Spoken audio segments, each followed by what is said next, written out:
I dreamt I was driving the bus. I make a turn, but it's off the bus route.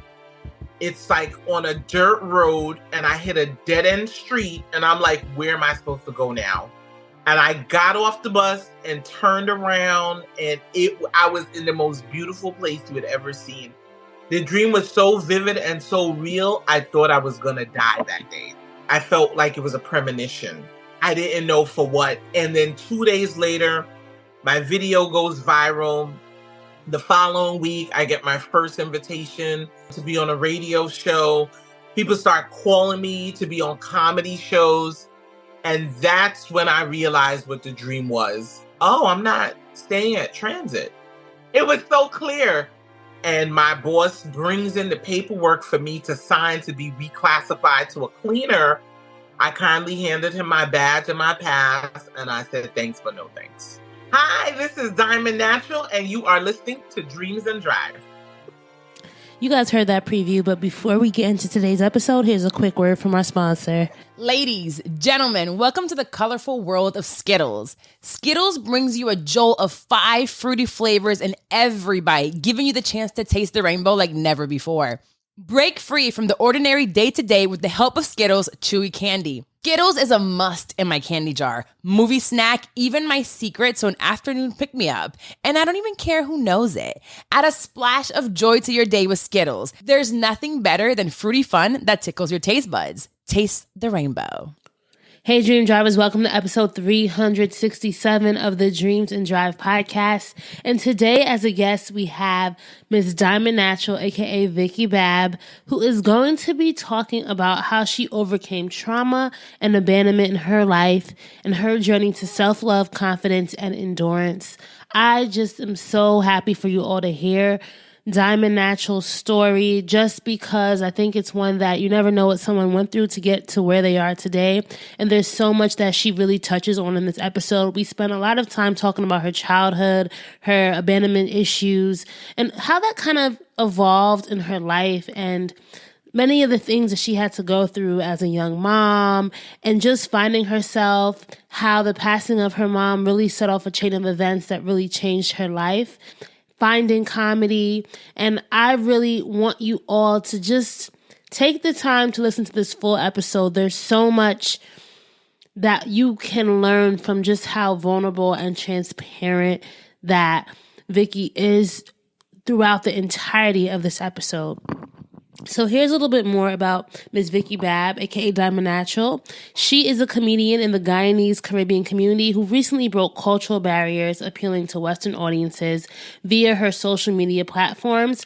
So you might have first heard of her in 2020 when her video about the royal family went viral. And then again in November of 2021 when her Guyanese Thanksgiving video ultimately gave her traction and just really helped her blow up within the Caribbean American comedian comedy world. Vikki has over 145,000 followers between Instagram and TikTok, and she's done numerous stand-up comedy events, hosting radio interviews, appearances, branding deals, and she even has a movie role now. And so I just really love this episode. It was just really nice to have this be my first one back in the interviewing chair. You might hear little baby sounds throughout it. Mr. Diesel was nursing throughout the entirety of this, and I'm just sharing that with you because for me as well, as you guys know, this podcast is my own journey, putting my own dreams in drive. And I just recently had a baby, but I really wanted to get back into interviewing, and I knew that I couldn't let having a child stop me. And so I brought him to work with me, and it all worked out well. If you want to watch this episode, you can. It's on YouTube. Just search Dreams and Drive episode 367, Diamond Natural, and you'll be able to find it if you want to watch it instead. All right, let's hear from Miss Vikki. What's going on, Vikki? I have to say that. What's going on there? Only because people are going to be like, what is this? So I want to say I'm half Guyanese in my heart, because I grew up around Guyanese. My children's father, he's Guyanese. So I feel like, I have that Guyanese blood in me, but I'm really Jamaican. But I just had to say, what's going on for you, right? I love to start our interviews, Miss Diamond Natural, aka Miss Vikki Babb, right? Love to start our interviews and going back in time and kind of reflecting on who we were as children. So if I had to say, who was Miss Diamond Natural growing up, what would you say to me? Oh, wow. Well, I grew up as an only child, right? I am the only child for my mom, but I am the youngest child for my dad. So I'm the youngest of three. So on both ends of the spectrum, I was, the only child and then the baby, right? So I was, for the most part, I was doted on, and it was always, people were always really, I remember growing up, people were always very excited to see me, and they would call me by my full name, Vikki Babb, Vikki Babb. So it always made me, I felt loved as a child for the early part of my childhood. And then, girl, I don't know what happened when I became a teenager. Everything just became quite tumultuous for me. And I remember distinctly my father, he's that old school Guyanese. And every time my mom had to call him over to discipline me, the last time he just had enough. And he was like, I don't know, it's what really happened to you. When you was a little girl, people didn't love you. And that, to this day, like I said, today is my birthday. I'm 50 years old. Congratulations. Happy birthday. Thank you. I still remember feeling very disappointed in myself that, I just went completely left. And that just always stuck with me. Like, I got to get back to the place where people loved me, Of course, I guess as a parent, to me, it felt kind of harsh. But when he said it, I was like, you don't love me anymore, But that was the first inkling. I can honestly say that was the first time I had an inkling that I had a light, right? Because not only did he say people that loved, people loved me, but he was like, people would be so excited to see you, like you would make them so happy when you came around. And to the point where living here in the States, people in Guyana, I had family in Guyana, I had family in Canada. They would ship things for me. Like they would send, if they would do the reverse barrel. You know how we always send the barrels down there? If somebody was coming, they would send my favorite candies and stuff, So growing up, I would say that I grew up, although it was tough love, coming from the Caribbean, it was more expressed physically. They weren't walking around saying, I love you all the time. But I just knew based on the way that I was treated that I was very much loved as a child. What was the dream for you as a kid? I loved Wonder Woman.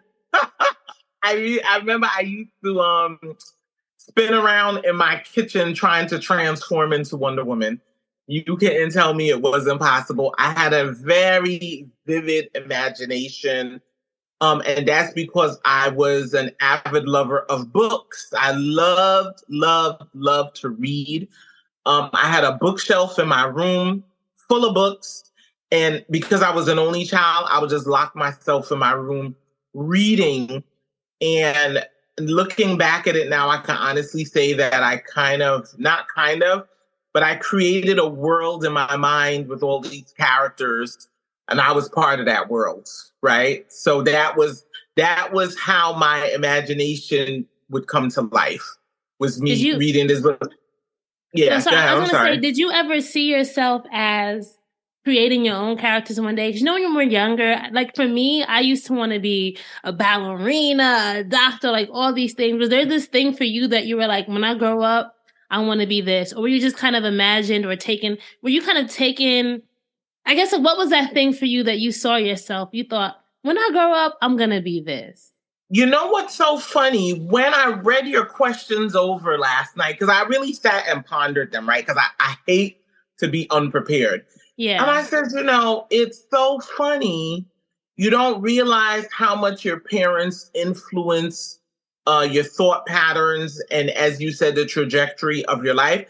So it never occurred to me, like my mom, she would say little things like, why can't you be like this person? Or why can't you be like that person? You know, being, because she was Guyanese, she was just like fascinated with children who were very well educated and astute, and typical who played Caribbean mother. Yeah, right? you know, who played the piano and stuff. So she always tried to instill in me things that I should do. So it never occurred to me, you know, like, especially I was really fascinated with child stars, right? So I was really infatuated with children from The Cosby Show, and Dee from What's Happening, and Thelma from Good Times. But my mom would always say things like, they're so talented, you know. So it always made me feel as if I wasn't talented. So I would always say, I wish I could do this and I wish I could do that. And she, at one point, sent me to play the piano, which I hated. You know, she was trying to find a gift in me instead of trying to cultivate what was already there. Because she always told me this story of when I was a little girl, but really little, like about 3 or 4. And this commercial, this is probably way before your time. This commercial would come on TV for Nair, the hair remover. And it was, they would all wear shorts. And the commercial was, we wear short shorts.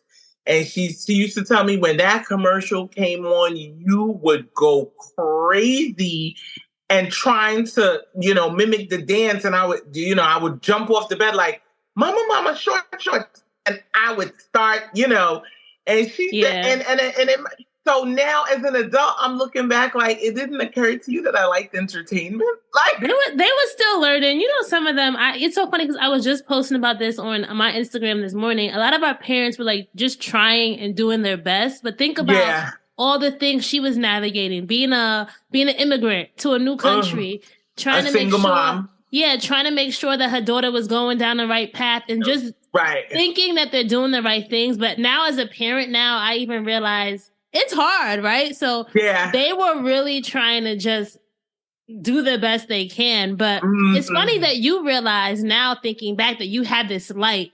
You did feel like you had this special thing inside you. But I want to go back to when you said about your teenage years, how they were kind of, you took a left turn. Thinking about it now, why do you think that happened? You know, is there anything now that you could like reflect on and say, maybe this is why that happened? Oh yeah, I know for sure, honey. I am a huge advocate for mental health. Okay. I think it's very important, not just as women, but also in the Black community, for us to deal with a lot of the traumas that were inflicted on us. So I spent, I want to say maybe a total of 3 years in therapy, 2 years before my mom died and 1 year after she died. And so I know because she was struggling, not struggling, but because she wasn't struggling, but she wanted the best for me, and she did what she felt was the best for me. So I'm going to take it back to what I just said about her always saying, why can't you be like such and such? Her cousin lived in Canada at the time, and she had 3 daughters who were fluent in French and very multilingual. They speak multiple languages, and she wanted that for me. She sent me to live with them, and I think that was the first. I think I was only about 7. Felt abandoned? But, you know, Did you feel abandoned? I felt like she didn't love me anymore and that she gave me away, right? And so I cried just as school was about to start. So she sent me at the beginning of the summer so that I could get adjusted. And then just as school was about to start, I called her and I cried hysterically for her to bring me home. And she brought me home. And then shortly after that, she comes up with this light bulb idea that you're going to go live with your dad in Long Island. Well, it was actually longer than that, because I didn't go and live with him until I was 13. So so she decided to try with me, as they would say, for about 5 years. And then she decides, but then I was always different, right? I was always, I grew up in Brooklyn for the most part. Okay. But because I was, growing up in Brooklyn, with all of these urban kids, for lack of a better word, they were just like really, I don't want to say hood, but they were just like unrefined. Yes, the nice way to put it, right? Me coming from a Caribbean household, my mother was always correcting my speech. I was always speaking really proper, and so this kind of made me an outcast. And then not only that, I was an only child. So I had all the latest and greatest of everything. And so there was at a very early age was a lot of jealousy. I developed really early. So, I was very curvaceous in junior high school. So this made me a target for teasing and even getting jumped, or an attempted jump that didn't go so well for one person. But I was always fighting. Let's put it like that. I was always fighting. And so she said, you know what? Maybe Brooklyn isn't the best fit for you, and you're going to live with your dad in Long Island.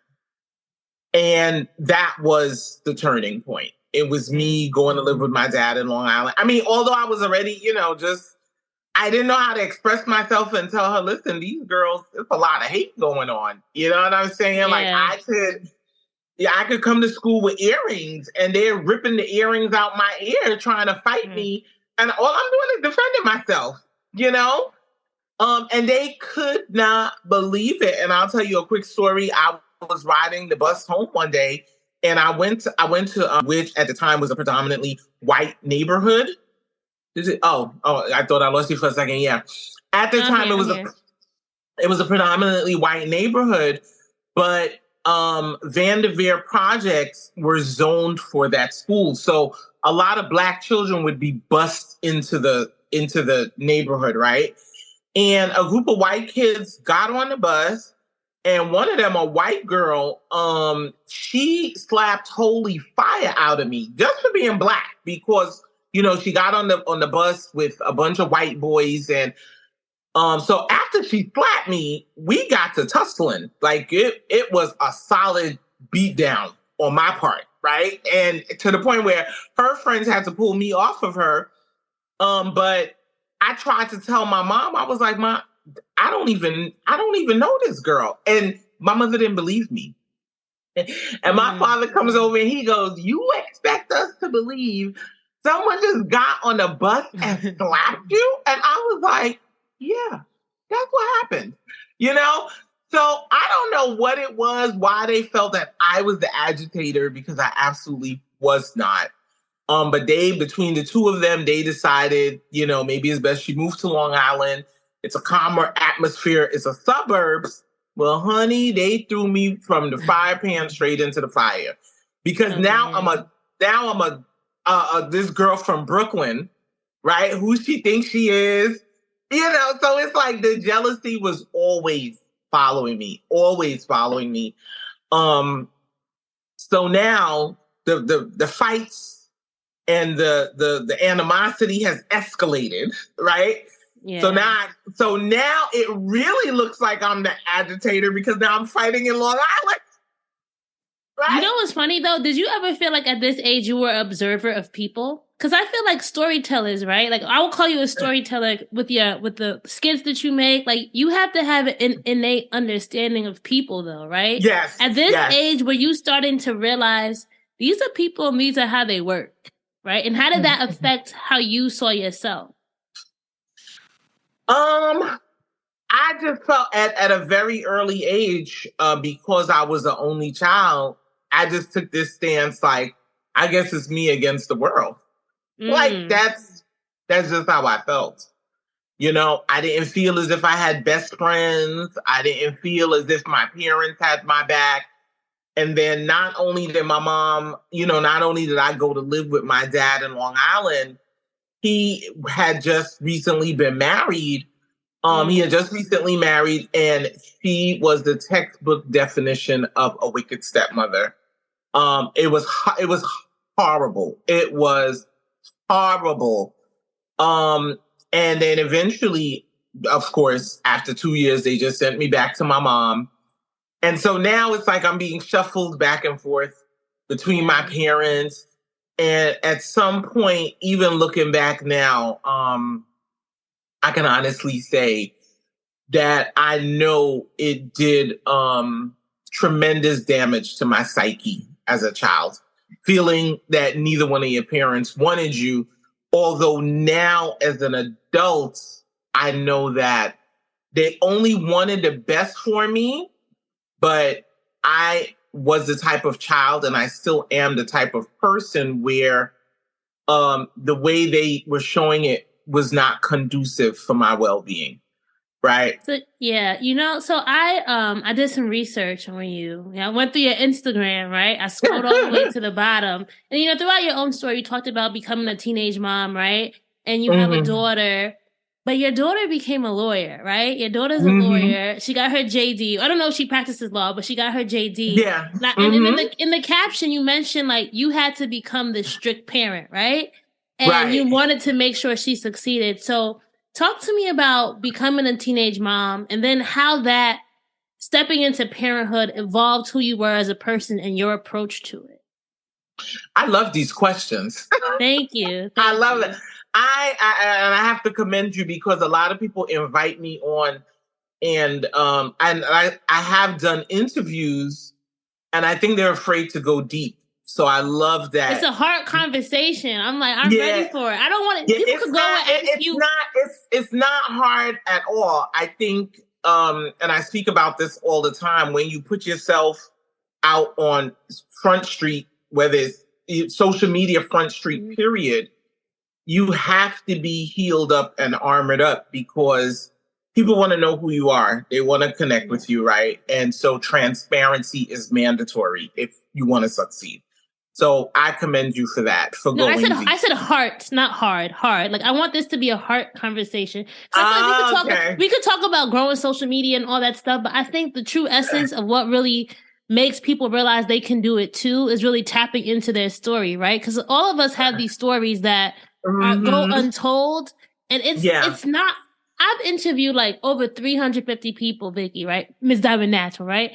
And no, you can call me Vikki now. It's not the hard. It's not like the tactical stuff that's hard, right? It's you getting in your own way. Most people, the person the thing between them and success is themselves.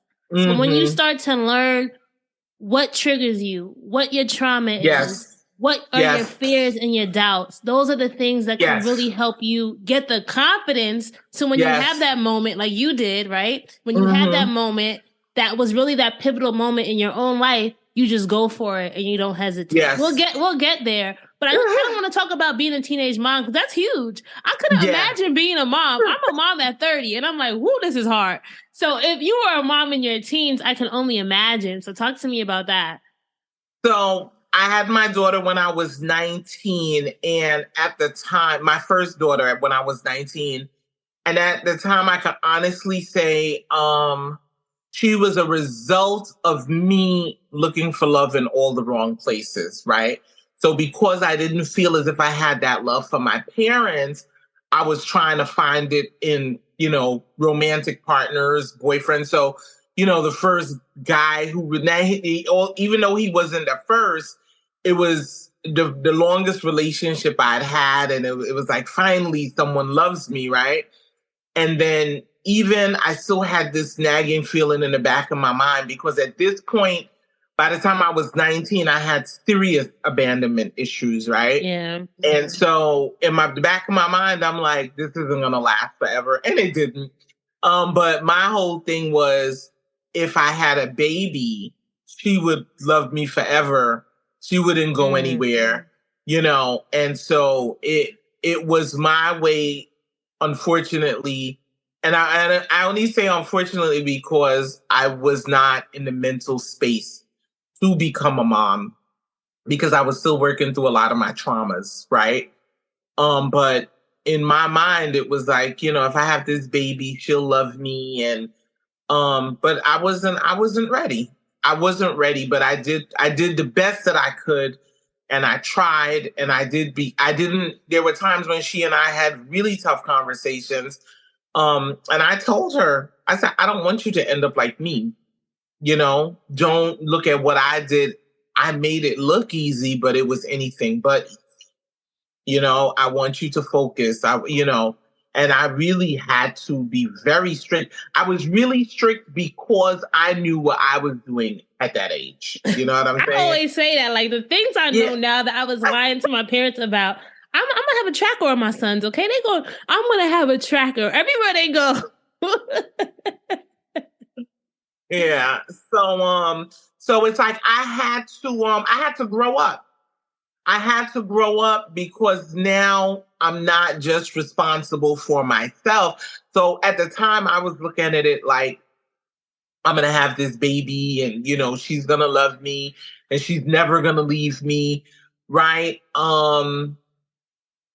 But now instead of me, you know, trying to survive on my own, now I'm responsible for another life. Right. Yeah. So everything that I've done, although I meant well, right, and I had good intentions, they weren't well thought out. Even when I had my second daughter, it was with the intention that I didn't want my first daughter to be an only child. Oh man. But, yeah, you know what I'm saying? So it's like it was never for the right reasons, although, you know, I wouldn't change anything. Because every single adversity that I've had in my life is what has shaped me into the woman who I am today.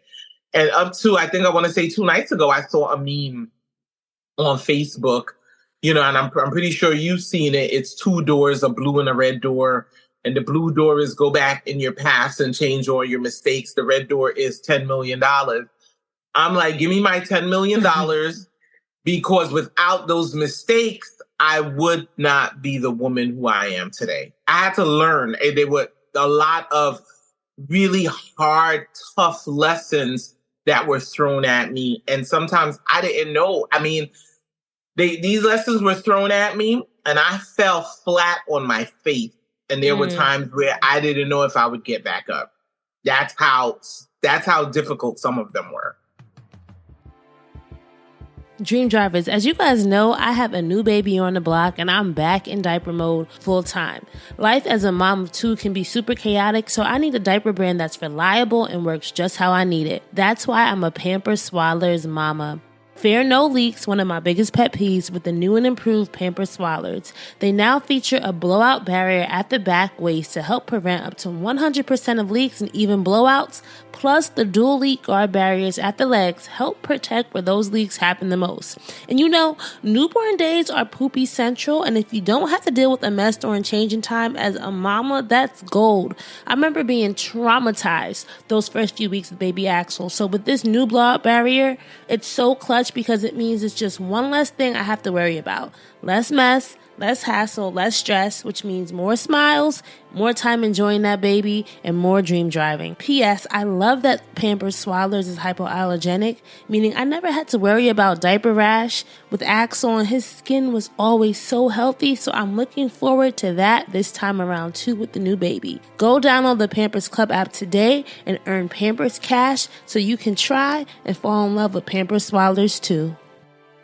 Tylenol Rapid Release Gels, your go-to option for fast, effective pain relief. Don't let pain slow you down. Be prepared for aches and pains after the big game or fun fall festivities. Tylenol Rapid Release Gels to help you enjoy life to the fullest. And now, introducing new Tylenol Precise, a pain-relieving cream with maximum strength lidocaine without a prescription.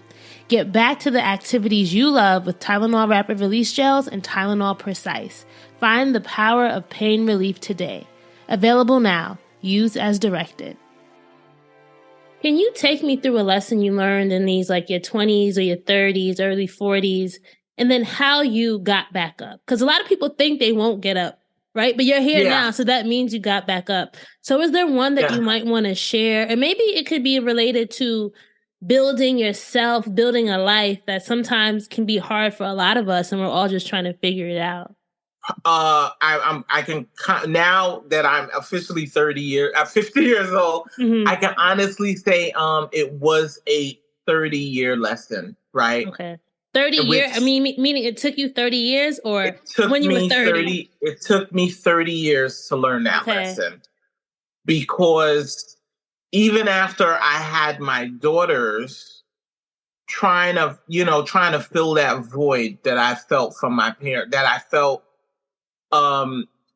looking back now, it was the love and acceptance that I wish that I had from my parents, right? Mm-hmm. I realized children aren't capable of giving you that love, right? So I'm still looking for love in all the wrong places. I'm still choosing partners who were, I will never say a partner was beneath me, but what I'm learning is that I was always choosing partners who needed to teach me really tough lessons, right? They had to teach me how to love myself. Because I was always looking for, in my 20s, in my 30s, and the beginning of my 40s. So I want to say up until I was 44 years old. And in the last 6 years is when the lessons started making sense, right? So I'm looking for love in all the wrong places, looking for people to love me and accept me, trying to fit a mold that they wanted me to fit in. I've had guys break up with me because I was too extra. They specifically, you need to calm down. What is all this laughing? All these things now that people were ridiculing you for or trying to shame you for are the things that right now in your life are pushing you forward, right?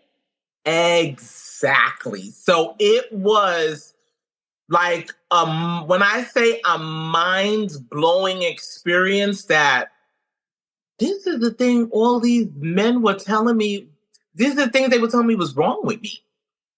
But this is what makes me unique. This is what makes me, Vikki.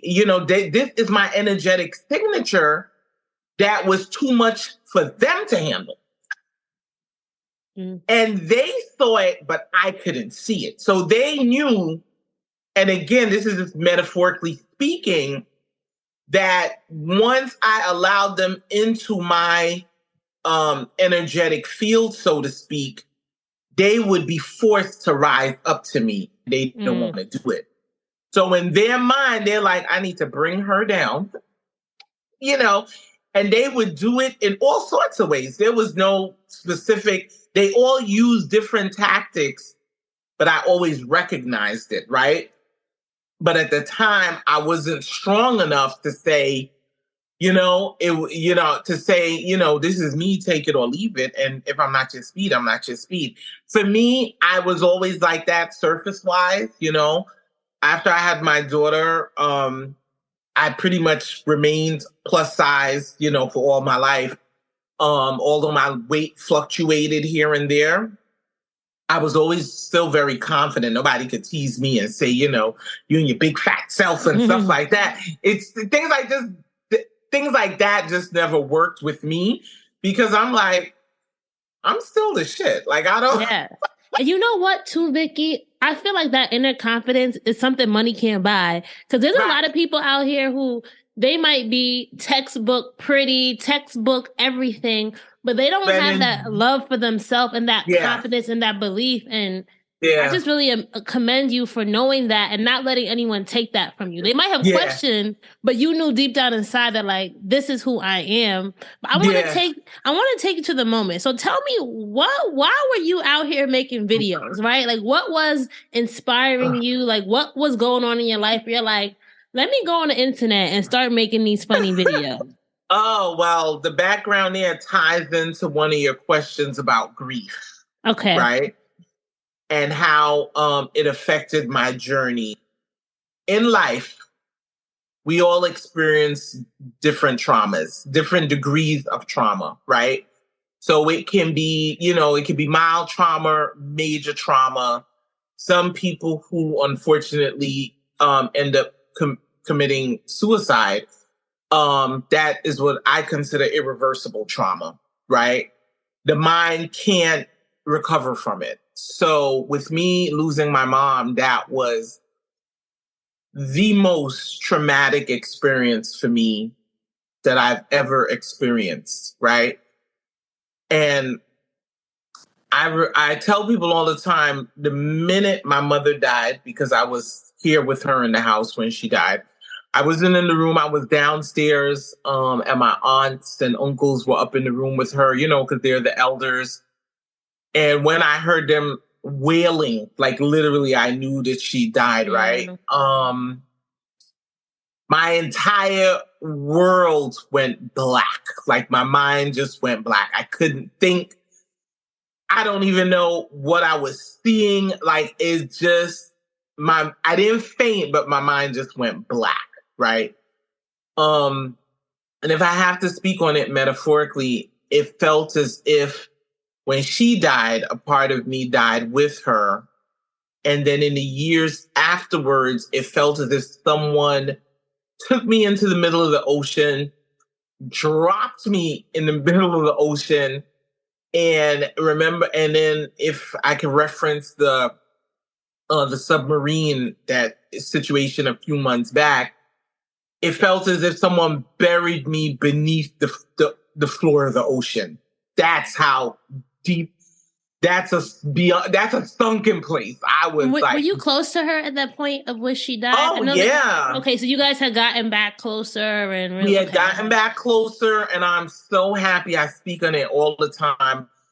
I'm so happy we repaired our relationship before she died. Okay. And we repaired it exactly 2 years before she died. Okay. We had a sit down. I called a meeting with her, after months of therapy. And I just had to get it all out, and I had to forgive her. And had I not forgiven her, I would not have been able to show up for her when she needed me the most, which is when she was dying, right? Yeah.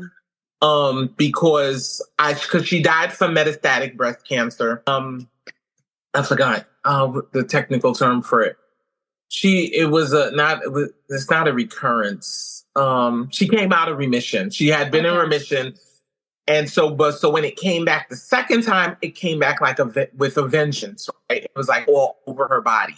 So the first time when she was diagnosed, I was fairly young. I did not have my second daughter. I only had my eldest daughter. So when she was going back and forth to chemo treatments and she had her mastectomy and everything, I remember my aunt's like, you need to be there for your mother. And in my mind, I'm like, why? She wasn't there for me. I'm sorry. That was my attitude. But as I got older and I realized how much it was affecting me, I knew I had to fix that relationship with her, right? So we had fixed our relationship, and I just felt as if I had been robbed. Like I just found my mom. We just really connected and understood each other, and then now we have this great relationship, and now she's gone. And so I was just racked with guilt. That's part of the reason why I was in grief, why the grief hit me so hard, because I felt so guilty after she died. And I broke. That losing my mom, I also lost my family. So no one prepared me for that part. Losing my mother and my family simultaneously at the same time. What does that mean? So, I just want to get some clarity there. Do you mean like the family kind of splintered, or she was your family? Well, my mother was the glue that held the family together, right? Okay. And so she had a lot of family. I never want to place the blame game anywhere, but because there was so much anger and rage and, us hurting each other, I put myself into a self-imposed isolation where it's like, I can't deal with this. I just lost my mom. I'm still grieving. I need to heal. and I'm not going to be anybody's emotional dumping ground. And I remember the day I went in and I blocked my entire family. Wow. All my aunts, all my cousins. That's a lot of family if you Caribbean and Guyanese. I blocked up here and in Guyana too, or just blocked about or WhatsApp, all of it, right? Everything. About 40 members of my family, I blocked them all. And so I was only connected to my kids, my sister, my friends. I had maybe about 3 or 4 friends. And then, it's so much you're dealing with when you're grieving. Somebody could say one at the time, you could have said one. If you said good morning in a way I didn't like, you were getting blocked. Wow. And people didn't even know, right? Because people, if you have never lost a parent, you don't know what it does to you. Yeah. So they're thinking, all right, it's been 3 months. It's time for you to get over this. And if you said something like that to me, you got blocked. I remember a friend of mine, he was making a joke with me and I got so angry. I don't even remember. I started shaking. That's how mad I was. But because I knew that's not who I was as a person, I said, oh yeah, no, I gotta remove myself from everybody because I knew I was in danger or in jeopardy of ruining a lot of long-standing relationships. Walgreens knows you need your medications, but sometimes what you really need is a prescription for more time with your family or friends, or just more time to do what you want on a Saturday afternoon. That's why Walgreens offers same-day RX delivery to where you are. So you can get more than just your meds. You can get your prescription to save time at the pharmacy. And when you have pharmacy questions, which let's face it, we all do, Walgreens will be there for you with a helpful 24/7 pharmacy chat.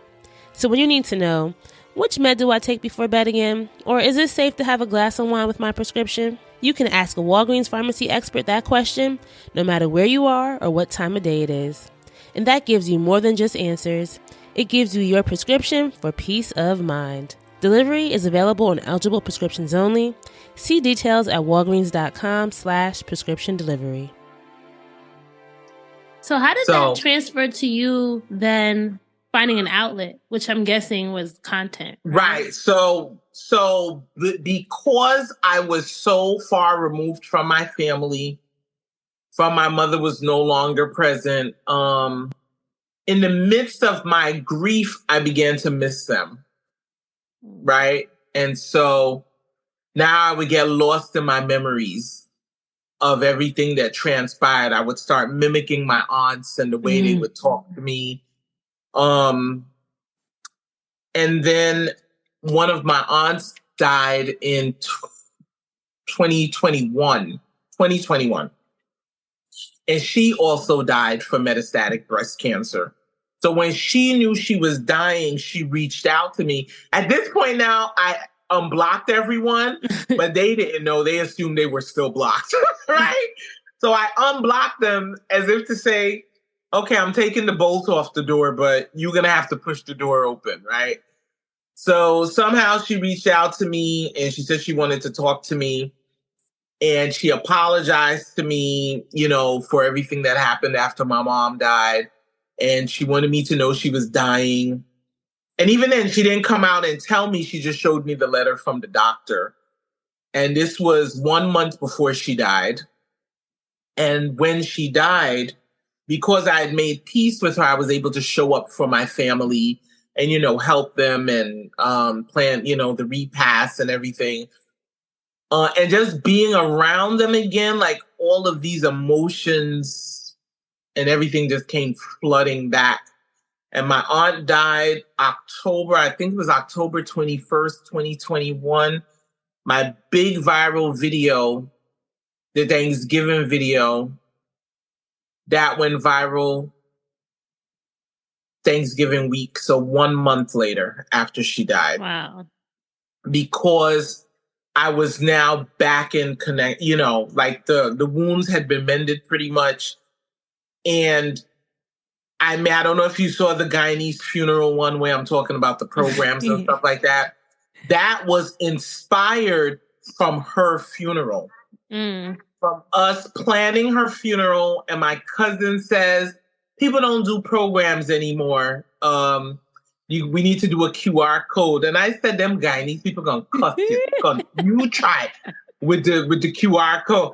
And I don't know, like, I can't, people always ask me, and because I have a very vivid imagination, because I used to read, because I created all these characters in my head, the scenario just came to life in my head of what would happen if a Guyanese person comes, they work all day, they come. And I said, and I told her, I said, these people collect these programs to send back to Guyana, and you going to rob them of that, Yeah. And I said, girl, you try this. I don't want nothing to do with it, because when they start cussing for them programs, I'm going to just sit there and laugh. And the scenario just came to life in my head. And I was like, I got to do something with this. And I actually posted that video the week before the Thanksgiving video, but it didn't hit. I remember being so sad because I was like, that was my first green screen video. That was my first time playing a character like that. I have a question. I want to pause you real quick, though. Did you ever have this? Because you're posting the videos, but was there a reason? Was there a goal where you're like, maybe I could be, I could be. You were just doing it for fun? It was all fun? It was all fun. Okay. It was all fun. And that's why I try to tell people, like, for me, although now I'm looking at it and I'm like, it was a bigger purpose. It was a bigger purpose. Sometimes I have that lazy New York tongue. I felt at the time that it happened on accident. That's just what I felt. Yeah, I don't prior to that, I did have a viral video, but no one knew who I was, right? Because at the time they weren't watermarking the videos the way they do now on TikTok and on Instagram. So someone at the time, I remember, I don't even think I had 500 followers. And I only had Instagram and Facebook. So my little circle on Facebook. And even to this day, I only have 230 friends on Facebook. Someone who follows me, one of my friends, either on Instagram or Facebook, screen recorded it and sent it out to their friends in WhatsApp. And it started, and that was the video I did about the royal family with Prince Harry and Meghan. And I called, because I said Camilla face hard like cassava bread and all this stuff. And I can see it. I don't even think it has 600 views. And people are calling me like, one of your videos went viral. And I was like, ow, I'm looking at the numbers and I'm like, I don't think so. Y'all sure it's me? And they're like, it's you. Like, people are sending it. They were like, this video is all over the Caribbean. But no one knew who I was. And I remember when I made that video, we were still in the height of the pandemic. And I was just entertaining myself. I was like, I remembered one of my friends.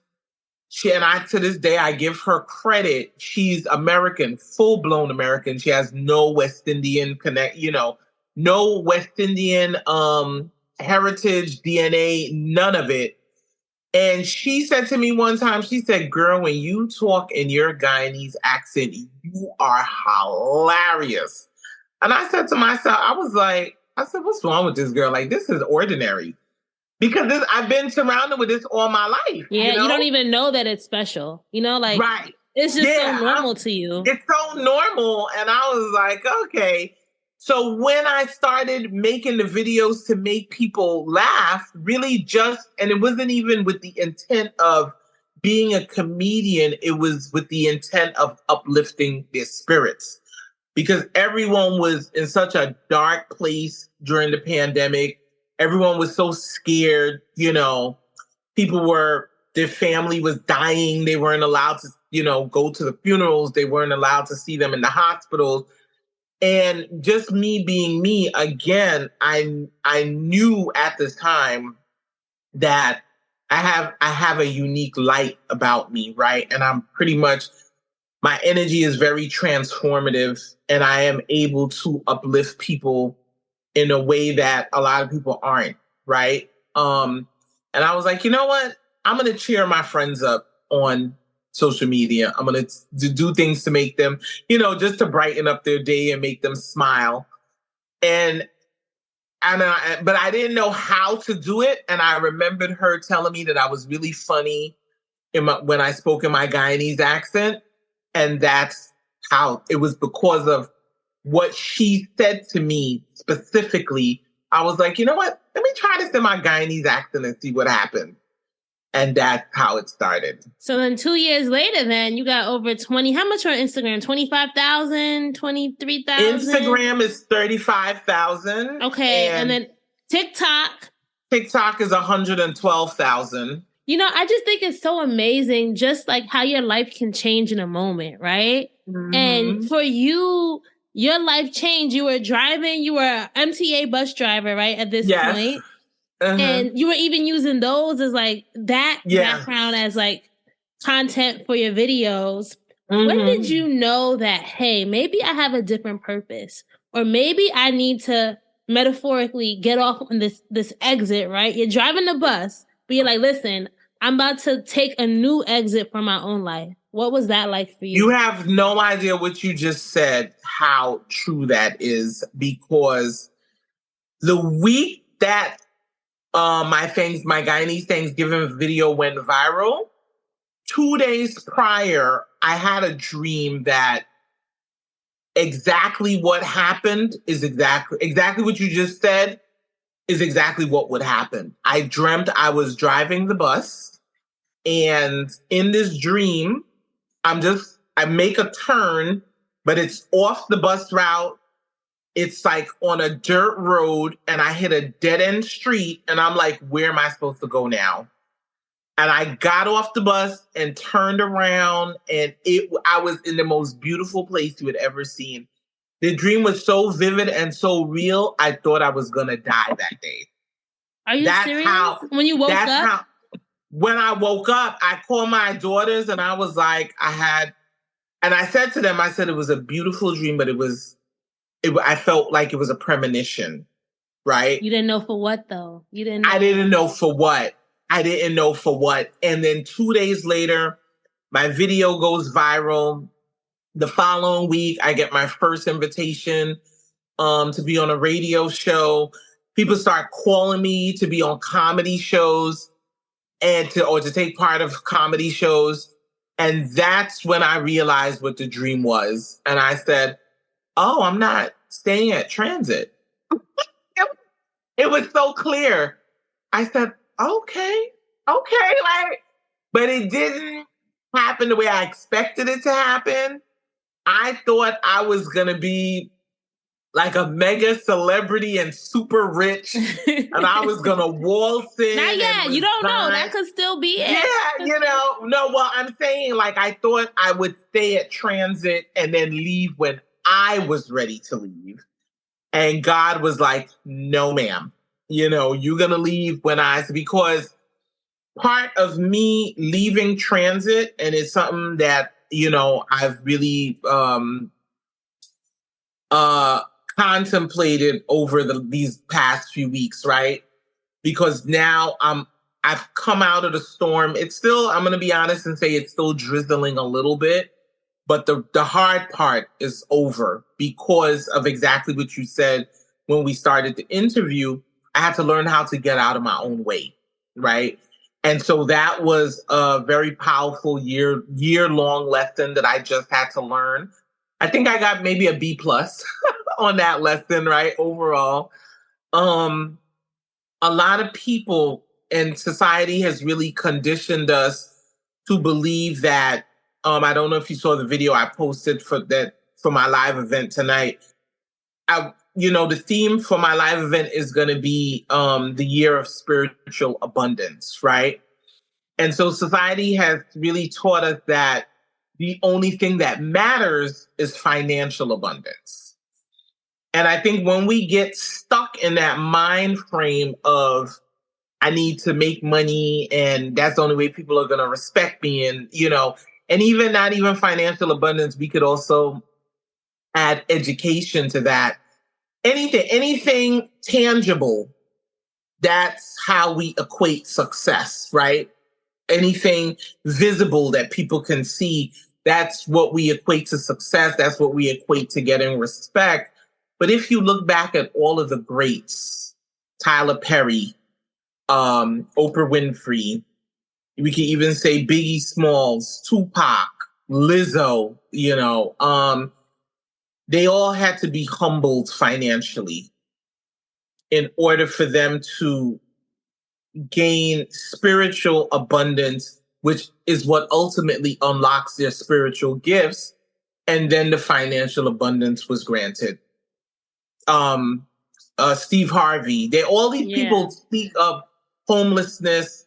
Thank God, I did not get to that point, but God, the universe, whatever, there was a need for me to be humbled financially.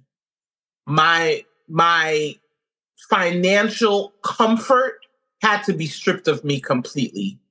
Was that because you left the job and were going full time on your own hustle? Was that the big? Yeah, it was. Well, so me leaving the job was not planned. That's why I'm saying that. It was my decision, but it wasn't something where I sat up and said, you know what? I'm just going to quit from transit and I'm going to focus. I was completely blindsided by it. I had no idea. I just know what I knew at the time was that I did not fit into the box. Like, my dreams and my destiny were too big for the box they were trying to put me into. So they basically were trying to say you can't be making videos on our buses and stuff. No, they tried. Okay. No. So I don't know. There's no way for me to prove that I was targeted. One, I was not making videos on the buses. Those skits that everyone assumed I would, because I'm on the bus all day, I would take pictures of the frame that I wanted, and then it was a green screen. Okay. I wasn't even in my uniform. If you look at a lot of those videos, I had on just a navy blue hoodie. Yeah. So you couldn't even, because I know how they are, right? But a lot of those videos were made right in this room and even downstairs in my living room using a green screen. But because the actual scenarios and stories that I told were so relatable, they went viral throughout transit, right?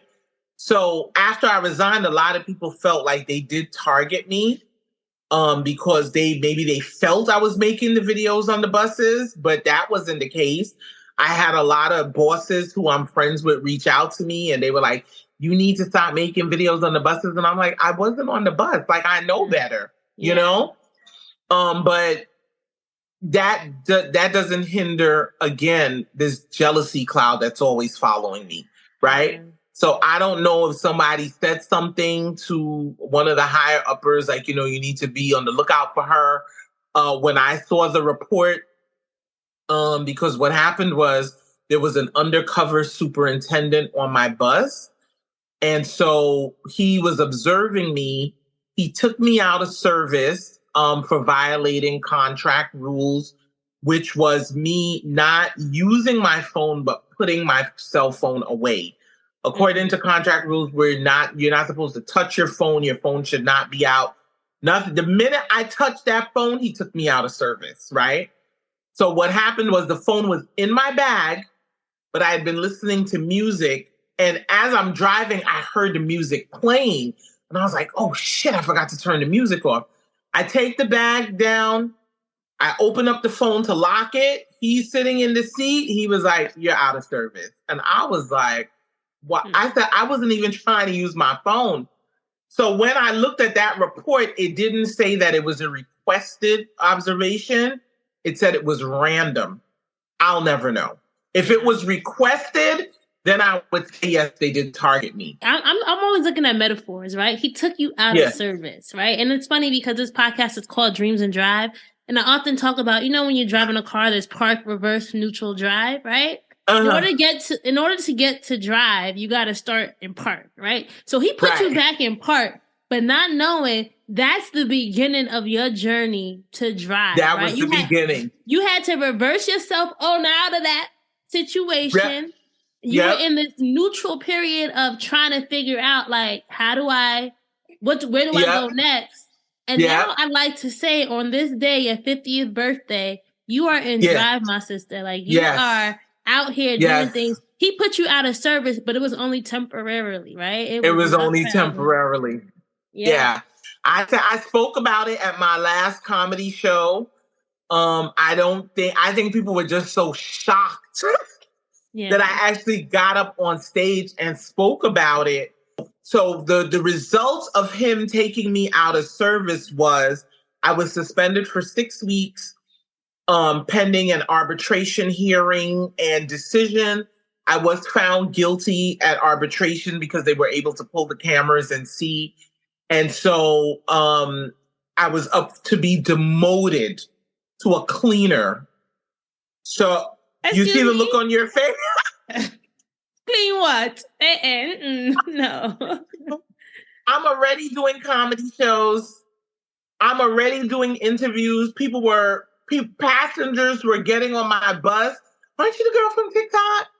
And I said, I'll be damned if they're gonna bring me back, if they're gonna bring me down to a level where, because I'm sure they knew. They were probably like, yes, she thinks she about to be some big time celebrity. We're gonna fix her. You know what I'm saying? We're gonna humble her. That was their intent, was to humble me. And I really had to stop and think long and hard about it. And I was like, yeah, no, I can't do this. It's no way. Although I didn't have a plan at the time, all I knew was that there's no way I was gonna allow the powers that be, an entity that is the New York City Transit Authority, to take control of my destiny. And that was my way of taking my power back. And so the day when I went up to the depot and my boss brings in the paperwork for me to sign to be reclassified to a cleaner, I kindly handed him my badge and my pass, and I said, thanks, but no thanks. And he was shocked. Everybody was in shock. Did they really think you was going to go from driving a bus to clean it? No, they crazy. They are crazy. Yeah. You know what it is? And this is not, and I have to say this on stage, this is not to knock anybody's hustle. We have to do what you have to do. We're all responsible for the decisions and the actions that we make in our life that are conducive at the time, right? So I know with everything in me, Raina, if my children were still young, right? If I was still a single mom, I would have had to take that demotion. But because I know it's just me, and I know how to hustle, and I don't have to, because people were like, what about your pension? What about the medical benefits? I didn't care. I was like, yeah, no, they're not gonna, not after I just gave them 21 years of my life. To me, It felt disrespectful. But more importantly, it felt like another form of abandonment. Oh, wow. That's a theme. That is a theme. That's a recurring theme in my life. And I had to ask myself why. It felt like I gave you so much. It felt like another relationship where I gave you so much. I did so much to prove myself.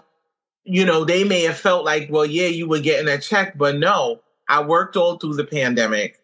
I was a so-called frontline worker. I was putting my life at risk. The disrespect of being a bus driver is just I can't even begin to tell you. The name calling, people spitting on you, just horrendous work conditions. Even during the pandemic, a lot of the businesses and establishments where there's supposed to be like designated rest stops for us. They wouldn't even allow us to use the bathroom. So I'm talking, I would be in passenger service for 4 to 6 hours with no bathroom, right? And I'm feeling like I did all this. I missed holidays with my kids. You know, I worked. I had to work Christmas Eve. I had to work New Year's Eve. I gave up so much and sacrificed so much of my life just for these people to turn and say, we're going to demote you to a cleaner. You know, we don't give a damn. The rules are the rules. Where they overlook what they want for who they want. That's how I felt about it, right? It was just something in me that said I said to myself, I'm never going to allow another employer to put me in a position where they feel as if they're in control of my finances. Because I think the ultimate breaking point for me was, okay, I'm suspended from work for 6 weeks, but what they did that was the ultimate turning point for me was they froze all of my vacation time. I couldn't access my time. They really just left me destitute for 6 weeks while they were taking their time making this decision. And I was like, yeah, that's just way too much power for me. So, and you know, people were like, yeah, but cleaners make $100,000 a year. I said to them, I've already sacrificed so much of my health. I gained 100 pounds working at Transit in a 21-year period. Of course, my weight fluctuated. But, you know, when I started, I was a nice little young thing. I had a nice little shape to me, you know. But then just sitting down, being in a sedentary position all day long, you know, it takes a toll on your body, right? I started developing, you know, my ankles would swell and, you know, my hands would cramp up.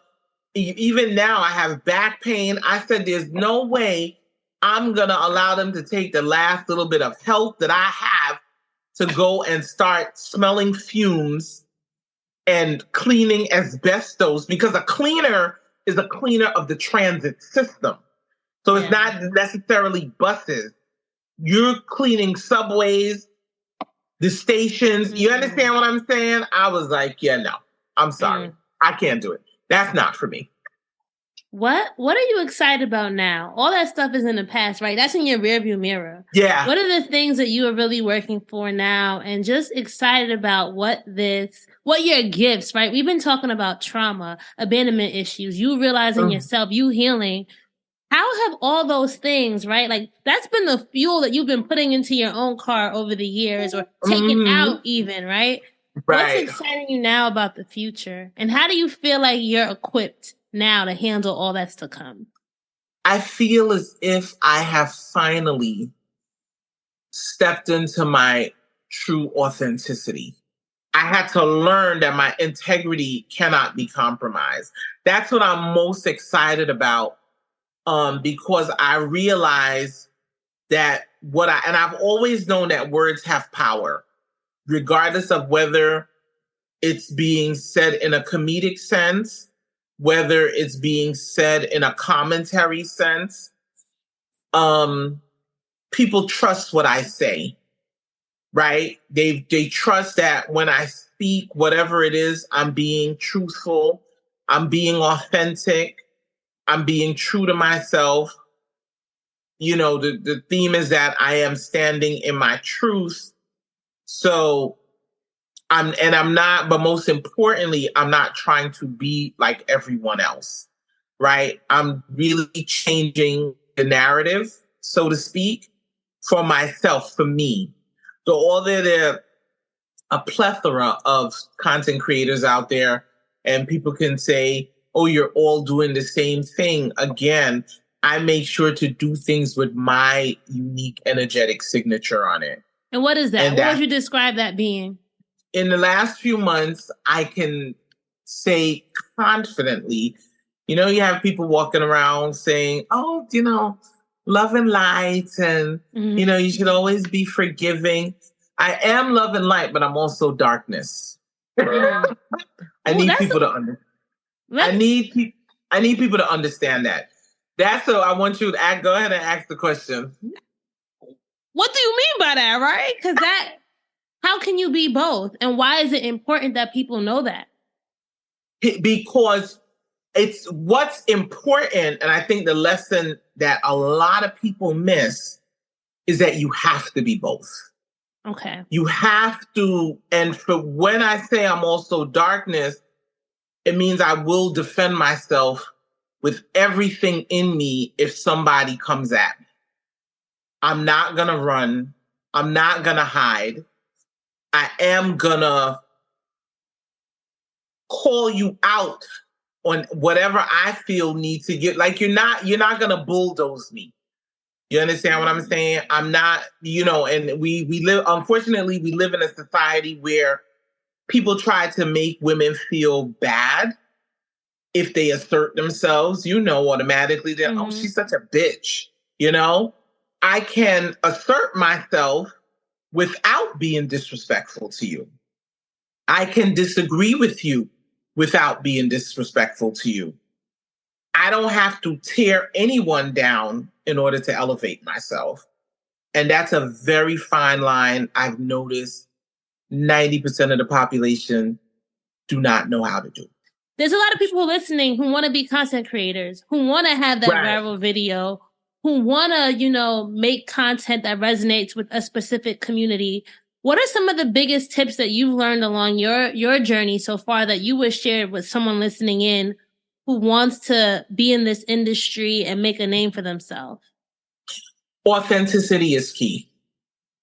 You cannot succeed if you refuse to be authentic. You have to do whatever work needs to be done in order to find your energetic signature. But most importantly, you have to release your inhibitions. You can't be afraid to speak up. For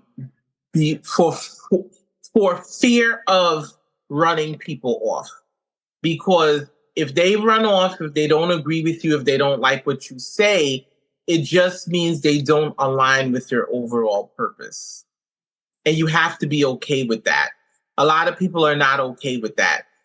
A lot of people strive and desire and want to be accepted so badly that they will conform to other people's ideas and ideals. And you have to be strong enough to say, that's not for me. That's not what I meant. That's not what I said. This is what I meant. This is what I'm saying. And again, you absolutely can do that without being disrespectful.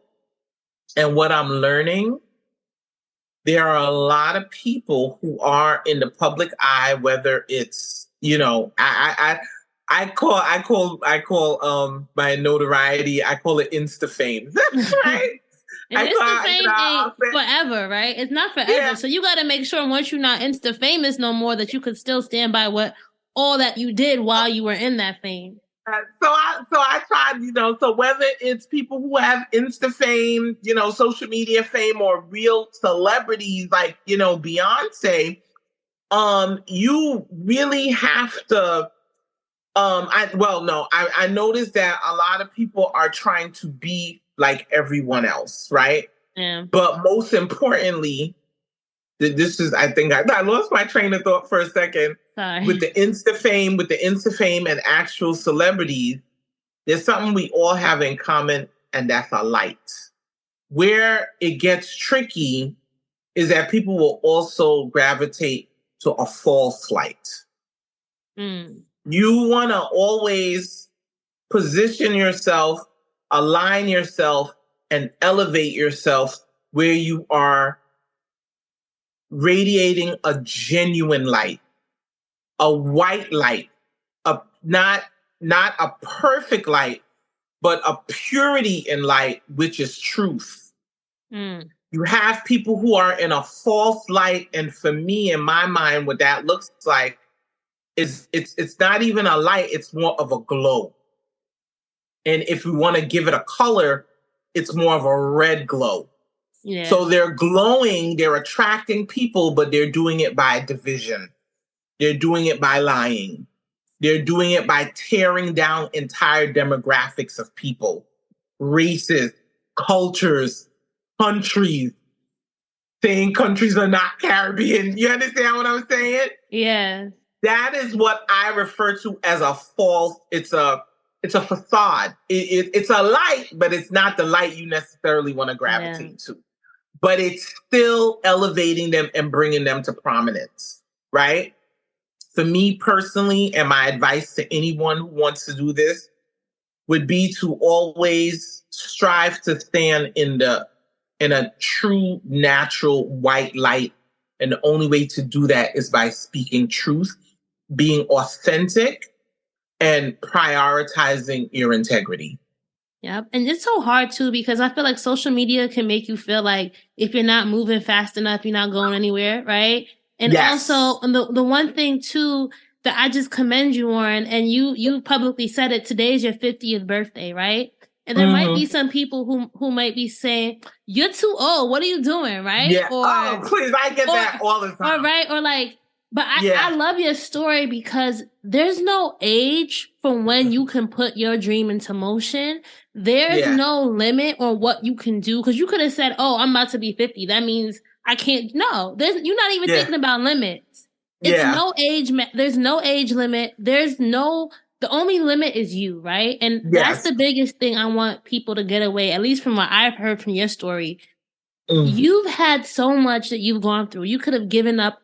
You probably did give up some points along your journey, but you never stayed down, which is, I think, the biggest thing. And I just really commend you for just having the strength to just keep going. And I just tell people, like, you might see other people's stories, but don't covet anyone else's journey. Focus on your journey. You might think, oh, they have this and they had it so much quicker than I did. But all that you went through, Vikki, is giving you the ammo. So no one can't push you down no more, right? Like no one can't tell you that girl did not slap you in your face on that bus, right? Yeah. No one can't make you feel less than other people might have made you feel, because you know now that like all that people tried to take away from you, they could never take away. Like they could never take it away from you. So 50 more years, right? You're going to be 100th birthday. We're going to have another podcast episode. I trust me. I have done so much reflection. And just to your point, what you just said about I never gave up. One of your last questions to me is what keeps me going, and it's really my friends. It's really my friends and my family. I don't want to disappoint them. So again, like I said, I have a very vivid imagination, and I'm really big on metaphors too. These last 6 years, and especially the last year, it really felt like I was in a boxing ring, like fighting for my life. And my family and friends, they weren't allowed to step into the ring, but they were allowed to be on the sidelines underneath the ropes, cheering me on, banging on the mat. Like, that's what it felt like. Because there were times when I would call my sister or one of my friends, and I would sound so broken. And when they were finished, giving me a pep talk, I was like, all right, okay. So I have to say, every time I feel like giving up, I know how much they believe in me and how much they are cheering me on. And I'm like, I can't let them down. I just can't, because they have poured into me so much emotionally and even times financially. I have a friend, she will not let me go back to work. Because, of course, there are times, there were times where I'm like, I got to go get a job. And she's like, no, ma'am, what bills do you need paid? You're done with that. And knowing people, like, we all need people to believe in us. Sometimes they say, oh, I don't need nobody. We all need somebody. We all need at least that one person who just knows that.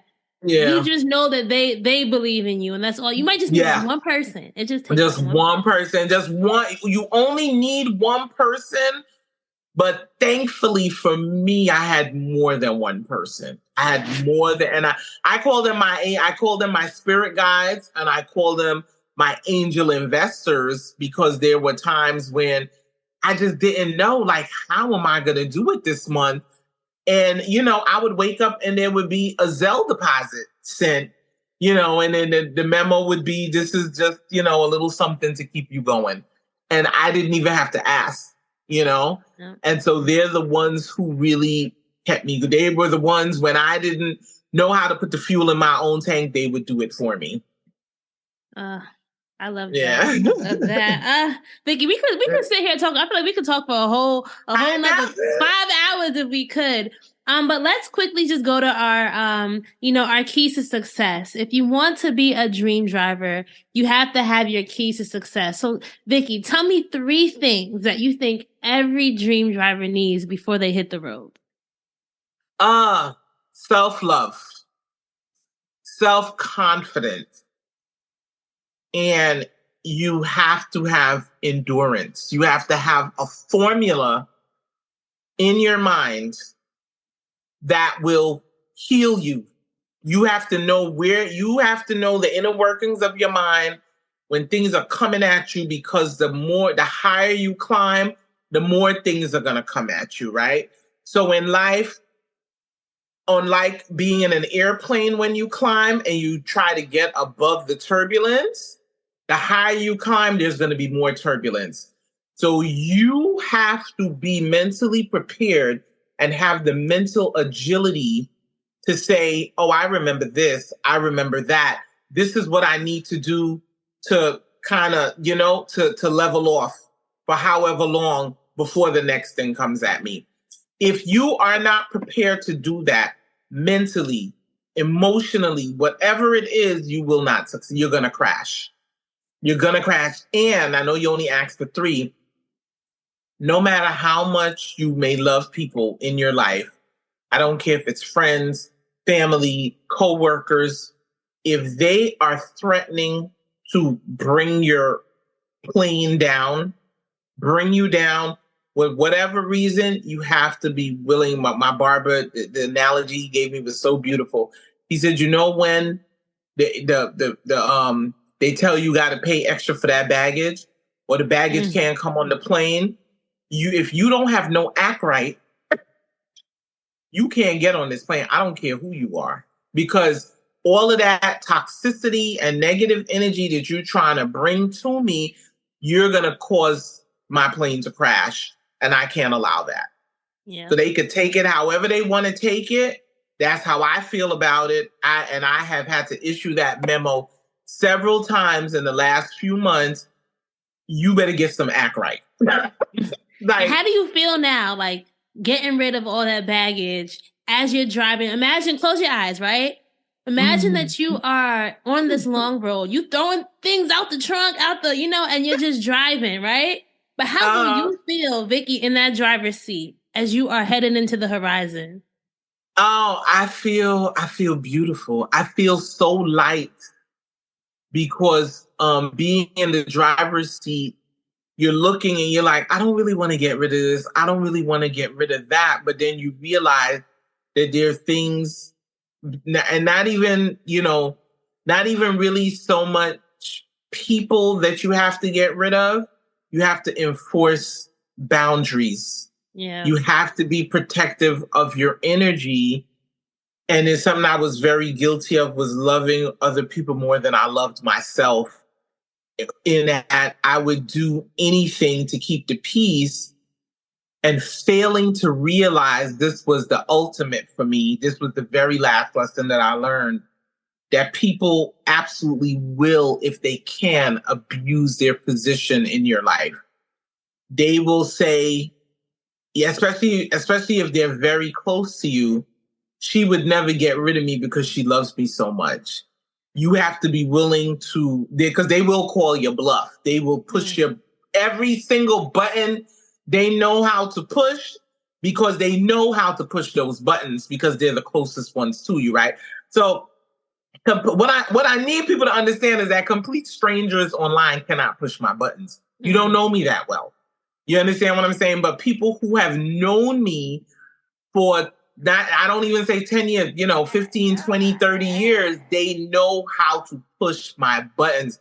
And when you see they're willfully pushing those buttons just to agitate you, knowing that you love them, that is an abuse of power in your life, and you have to be willing to cut it loose. And look, that's the next step, right? Cutting that loose has led you to where you are. You celebrating 50s today, and it's just more light for you, right? More of that genuine, positive truth, authenticity. So once again, Vikki, I just want to say thank you so much for sharing your journey. And I hope that our dream drivers just come away from this feeling like they can too, right? Yeah. Because I know I do. I know I'm like, look, I got a baby on my shoulder. I'm like, listen, you got to figure out how you're going to get this done, because your dream is your dream and your gifts are your gifts. And I've had a lot of people tell me, Raina, why are you still doing Dreams and Drive? And I'm like, because it's going to take me somewhere. And it's going to, if you give up on yourself, right?